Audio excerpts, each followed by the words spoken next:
Tes tes tes tes tes tes tes tes. Assalamualaikum warahmatullahi wabarakatuh. Perkenalkan, nama saya Andi Gunawan, NIM 200201003. Di sini saya akan menjelaskan tentang pengertian dan sejarah komputer. Komputer merupakan perangkat yang saat ini banyak dipakai di kehidupan sehari-hari. Dengan adanya perangkat komputer bisa digunakan sebagai membantu aktivitas dari manusia, sehingga memudahkan semua pekerjaan. Sejarah komputer pun terus berkembang setiap waktu hingga sampai kita rasakan sekarang ini. Hal ini memang telah terbukti dengan digunakannya komputer, apalagi di setiap lini kehidupan pada zaman sekarang. Tidak dapat dipungkiri memang manusia sekarang akan lebih cenderung bergantung terhadap komputer di setiap kegiatannya. Sejarah komputer dibagi menjadi 4 bagian, yaitu sejarah komputer generasi pertama menggunakan tabung vakum pada tahun 1946 sampai 1959. Tahun 1946 ialah tahun dibuatnya komputer generasi pertama dengan menggunakan tabung vakum sebagai komponen dasar pembuatnya.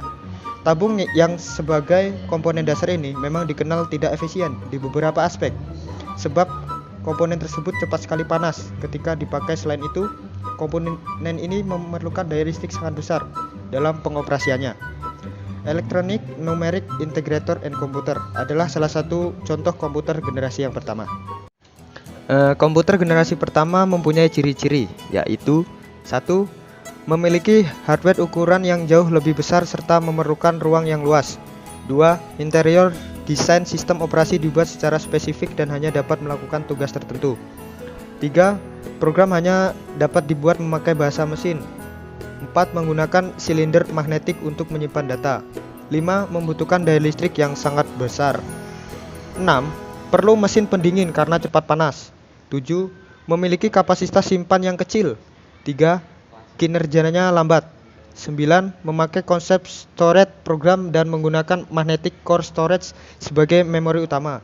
10. Menggunakan tabung hampa sebagai sirkuitnya. Nah, yang sekarang ini komputer generasi kedua atau biasa disebut dengan transistor. Tahun 1959, komponen untuk merancang komputer ialah teknologi transistor. Tabung vakum yang berfungsi sebagai komponen dasar di komputer generasi pertama telah tergantikan dengan teknologi transistor. Komponen ini dinilai jauh lebih efisien jika dibandingkan tabung vakum.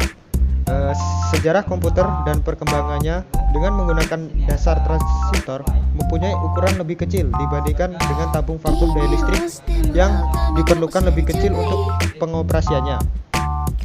Biaya pembuatan komputer generasi kedua juga jauh lebih terjangkau dibanding menggunakan tabung vakum dari generasi pertama. Untuk bahasa pemrograman juga telah dikembangkan.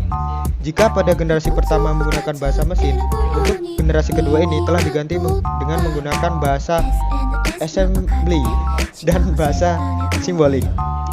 Dengan menggunakan bahasa. Oke, kita lanjut.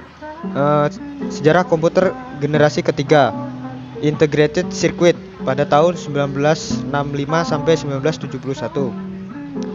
Generasi komputer ketiga dimulai pada tahun 1965, di mana pada masa itu komputer ini dibuat menggunakan ICS. Teknologi ini menggeser fungsi transistor sebagai komponen dasar komputer. Namun, transistor masih tetap digunakan, akan tetapi ukurannya lebih diperkecil. Beberapa transistor yang berukuran kecil tersebut dimasukkan di IC bersama dengan resistor dan kapasitor. Komputer generasi ketiga ini menjadi komputer pertama yang dapat membuat operator berinteraksi menggunakan keyboard dan monitor dengan tampilan sistem operasi.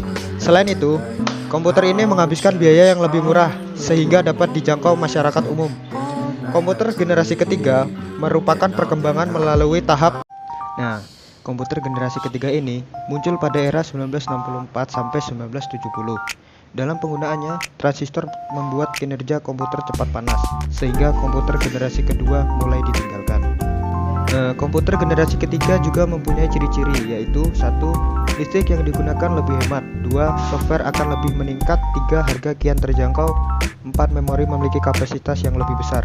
5. Kecepatan menggunakan IC sehingga kinerja komputer lebih cepat. 6. Memiliki kecepatan 10.000 kali lebih cepat dibanding generasi pertama. 7. Komputer sudah dapat melakukan multiprocessing. 8. Komputer sudah memakai visual display dan dapat mengeluarkan suara. 9. Menggunakan penyimpanan luar seperti disket magnetik. 10. Mampu melakukan komunikasi dengan komputer lain. Komputer generasi keempat, mikroprosesor, 1971 sampai sekarang. Komputer yang kita pakai pada saat ini merupakan komputer generasi keempat, di mana generasi keempat dibuat dengan menggunakan komponen dasar bernama mikroprosesor. Chip mikroprosesor memiliki ribuan transistor dan beberapa macam elemen sirkuit yang mana saling terhubung menjadi satu. Intel menjadi sebuah perusahaan yang paling berpengaruh terhadap perkembangan chip mikroprosesor, karena mereka berhasil menciptakan Intel 4004 yang merupakan cikal bakal perkembangan komputer. Perusahaan dari Intel berhasil menggantikan perangkat komputer yang memiliki ukuran yang besar menjadi sangat kecil sehingga membuatnya menjadi lebih efisien. Pada tahun 1971, IBM menciptakan komputer yang didesain khusus untuk kalangan rumahan, sedangkan Apple mempublikasikan Macintosh pertama kali pada tahun 1984, sebuah sistem operasi untuk dapat dijalankan dari perangkat komputer. Banyak sekali kemajuan pesat yang terjadi pada generasi keempat ini, seperti diciptakannya MOS, Graphical User Interface atau GUI, hingga komputer jinjing yang disebut sebagai laptop. Prosesor atau yang disebut CPU selalu mengalami perkembangan dari waktu ke waktu hingga sekarang. Komputer generasi keempat juga mempunyai ciri-ciri, yaitu 1. Dapat menggunakan LSI atau Large Scale Integration. 2. Sudah dikembangkan dengan memakai semikonduktor dan mikroprosesor yang berbentuk seperti chip untuk memorinya. 4. Dipasarkan juga pada sektor perorangan. 5. Selalu muncul komputer terbaru yang lebih efisien dan mudah dibawa kemana-mana seperti laptop. Demikian penjelasan mengenai sejarah komputer dari saya. Saya akhiri. Wabillahi taufiq wal hidayah. Wassalamualaikum warahmatullahi wabarakatuh.